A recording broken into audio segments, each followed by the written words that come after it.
リク。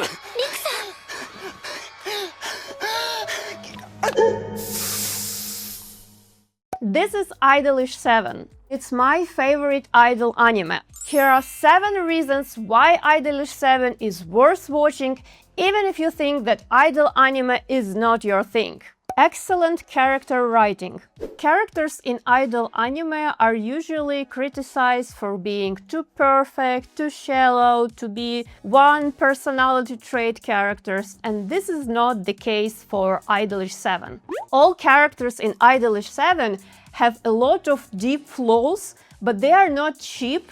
They all have very mature and genuine struggles. All characters' trauma, family issues, the way they handle the toxicity of the entertainment industry, introduced in a very natural way, while they're facing new challenges, while they have to do new tasks, or while they just talk to each other in different combinations. It all feels like real human conversations and ways they discover something about themselves. While overall characters really get along with each other, and it was the main reason why the manager of the group Idolish7 wanted them to be together, they also always fight with each other. They have a lot of conflicts. Sometimes they even regress in their development, but they always fix things. That's why after this regression, this growth feels even more earned and more emotional. And I'm talking not only about idols like the main unit Idolish7, its rivals Trigger, Rivale, and Zul. I'm talking about all the characters. The anime and its story finds time to show you Idolish7 fans, to show you all people backstage, to show you the struggles of managers, producers, and everyone behind the scenes, which makes this story very, very complex and interesting. And character writing in Idolish7 has a masterful foreshadowing. Since episode 1, it has details, moments that will be turned into big emotional arcs later in the show. There's one issue that up to episode 3, Idolish7 can feel a little bit boring and a little bit cliché, because you don't know what's gonna happen next and you don't pick up those foreshadowing yet, and that's why so many people drop it at the beginning. My recommendation is to give it a chance for a little longer. It's not like in Battle Shonen when people say, oh, it gets good after episode 50. No, you need to wait, again, after episode 3 and from 4, you will stop figuring out that it's actually not that simple, and it's not like reverse harem or not just anime about music. It's actually something bigger. And in the next section, I will give you an example of what I'm talking about. Idolish7 handles serious topics well. There are a lot of serious topics and traumas in Idolish7, but I want to focus on Nanase Riku, a character that has a chronic disease, and how writers of the anime handled this topic. Riku has a severe asthma, and some details of what exactly his disease were uncovered. Yet it's something that was with him since he was a child, and something that was affecting and still affecting his life. Often when an illness is introduced in fiction, it's for a couple of reasons. One is that we know this illness is probably going to kill this character, so we need to feel the stakes, feel sorry for him, to appreciate having every moment with them. In some cases, the illness can be cured with the power of friendship or with the power of love, and nothing like that is about Riku. Riku's asthma explored from a perspective of someone who has a chronic disease. Sometimes the disease can take everything from you. Sometimes you have better days. Sometimes it gets worse. Sometimes you struggle with basic minimum things, and then you can do everything like everyone else. At the beginning of the story, Riku was trying to hide he has asthma, but of course he was discovered after he collapsed, after he pushed too hard, and he was afraid that he will be not able to do a job as an idol, but his manager just suggested to learn everything about his illness and to do everything they can so they can support him with his condition. So what I liked so much in how Riku's trauma was handled is that it didn't magically disappear after his agency told him, we're going to do everything to support you, because they did a lot. They were doing better cleaning, they were giving him some time to rest. He's a center of Idolish7 unit, and sometimes they were changing him on different center. They were doing so many things, but even with that, his asthma was still presented in his life. It can be he can had attack because someone was having a too strong perfume. He can had attack because he was in a very stressful situation. And it wasn't like to make us to feel pity for him. It was just showing us the struggle of someone with chronic illness and how they push beyond their limits, how they still want to achieve their dreams, and how hard they work to be where they are. And Riku's asthma and its importance to the story and his character goes beyond just like character writing in the story. If you pay attention to some of the Idolish7 performances, you can notice that Riku has less jumps, Riku has less too active movements. If a dance too active, he still does a lot, but you can tell that while like they were writing this choreography for a character, they were considering that Riku needs a little bit more time to rest to perform the best version of him for the audience. And while I was talking mostly about serious aspects of Riku's trauma, he also sometimes does things to manipulate people because he knows he's very cute and sad when he has an attack, and sometimes he actually uses this charm and like, oh look, I have asthma, please take care of me, please stay with me, look at me, I'm so cute. So while I'm talking about some unserious aspects of Idolish7, we need to go to the next section of the video. Idolish7 is a great comedy. Guys, this anime is so funny! Everyone in Idolish7 is so unserious, and everyone has a very different jokes around them. It's not like, you know, one character does jokes about like girls and this character jokes about Zura janai katsurada. No, like everyone has a wide range of jokes surrounding them, and they're so unserious, and sometimes they joke that someone is too serious. For instance, like two characters, Tamaki and Sogo, they were fighting, and Tamaki didn't want to talk to Sogo, so he was in his room, and Sogo really wanted to talk to Tamaki. He was very serious, so he took a screwdriver and like destroyed Tamaki's door. It was actually a serious situation, but it was so funny because, again, everyone in this anime is crazy. And since most of the cast of Idolish7 anime are adults, they drink alcohol. And they have a lot of alcohol issues. They drink a lot and they became even more insane. Like someone can be reserved when they don't drink, then they have a can of beer and suddenly they start doing stupid shit. And like there's one character, Ryu, he's from Okinawa and he talks with people in industry with regular like Japanese, but his native language is Okinawan dialect. And when he drunk, he starts to tell everyone mensore and speak in his dialect. Nobody understands him. And there's like so much chaos with the alcohol. And every time it's not like the same characters that are getting drunk together, or it's not the same characters that are involved in jokes.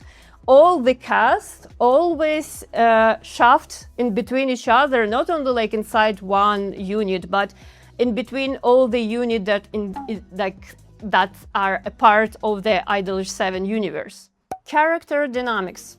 What I really like in Idolish7 that all characters communicate with each other and not only inside of their unit. So Idolish7 is a unit of 7 people, and each of them have different relationship within the cast of Idolish7, but with every other idol unit in the show. But also they have different relationship with managers, with CEOs of companies, with production cast and like stuff, stage stuff behind the scenes. So it's always so many different contexts, and as I mentioned before, like the first reason they connect is alcohol. They really like to get drunk with each other. I guess it's the main glue of their relationships, but they still do a lot of other things, and it's always keeps the story so fresh, because while they're still going like to other unit, to other characters to communicate,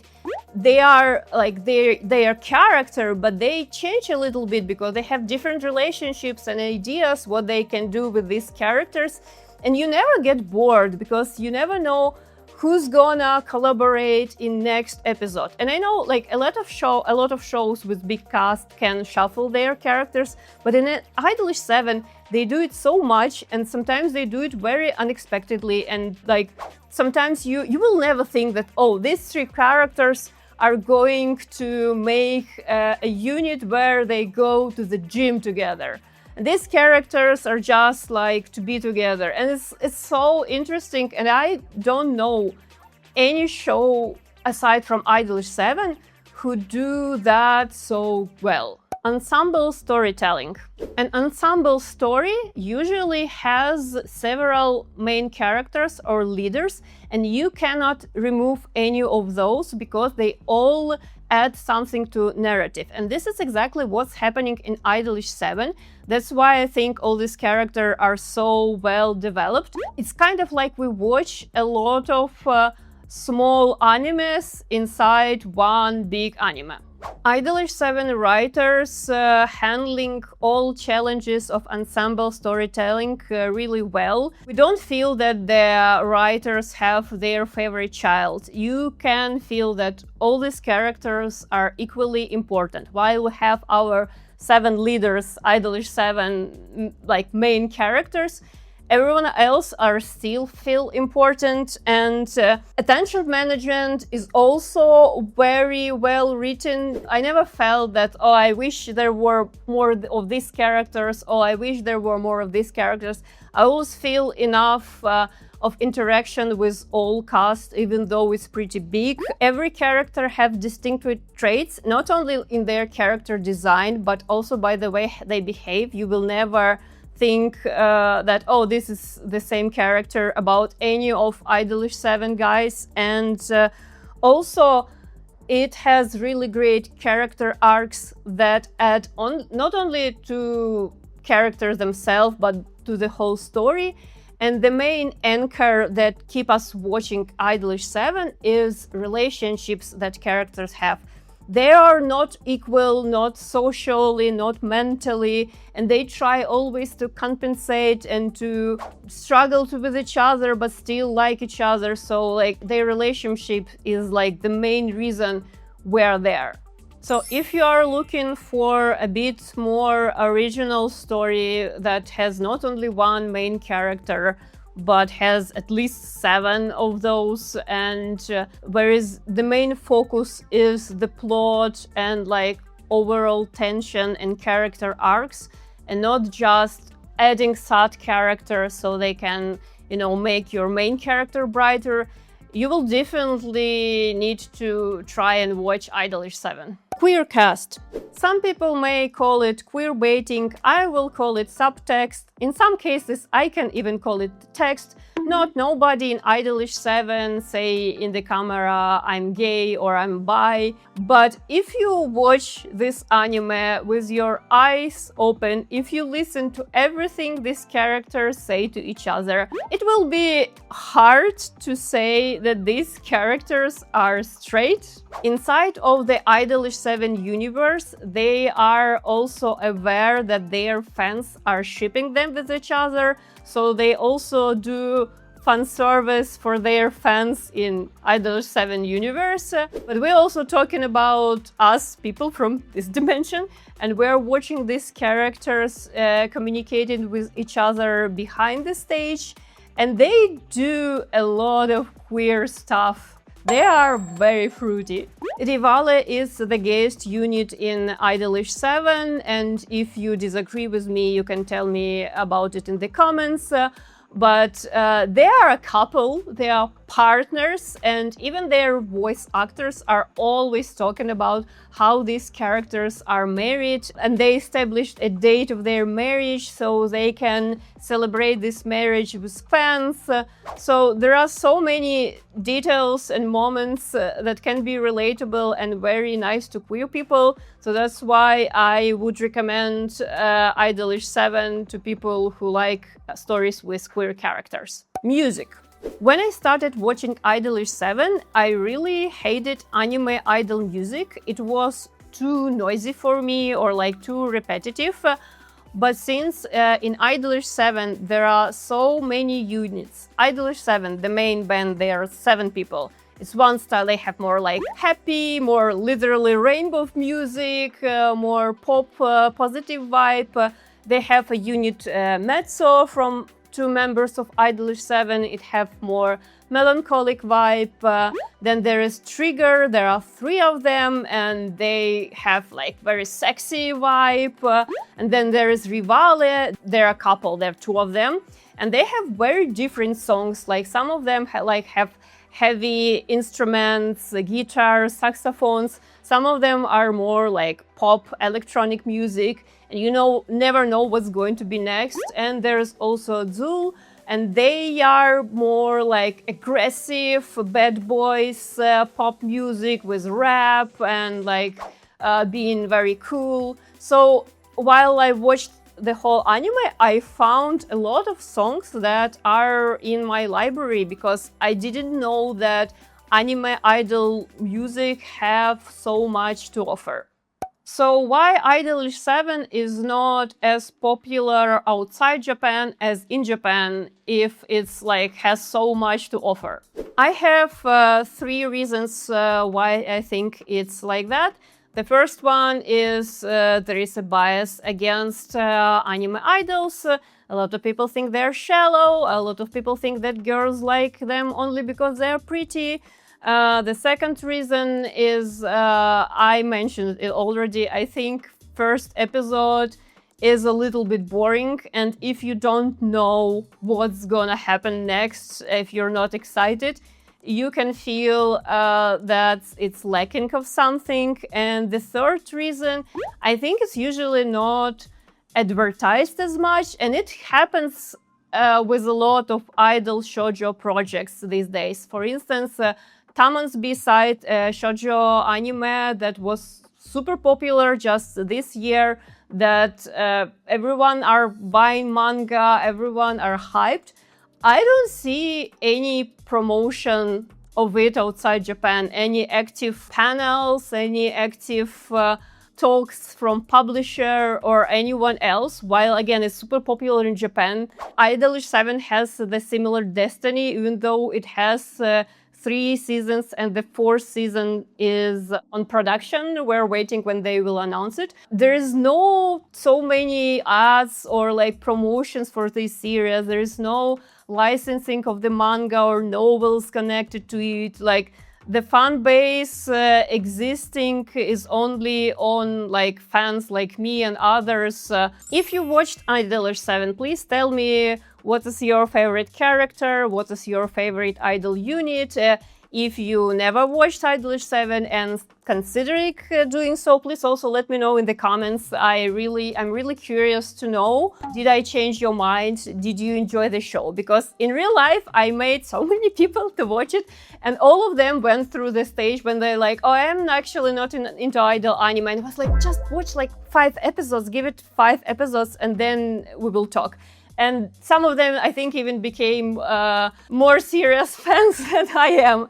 So I would really like to know your opinion on that. If you want to find more hidden gems anime recommendations, watch my other videos. I make videos about Japan, anime, manga, and my life in general. Subscribe to the channel, smash that like button, leave me a comment. I'm already working on my next video, so see you in the next one!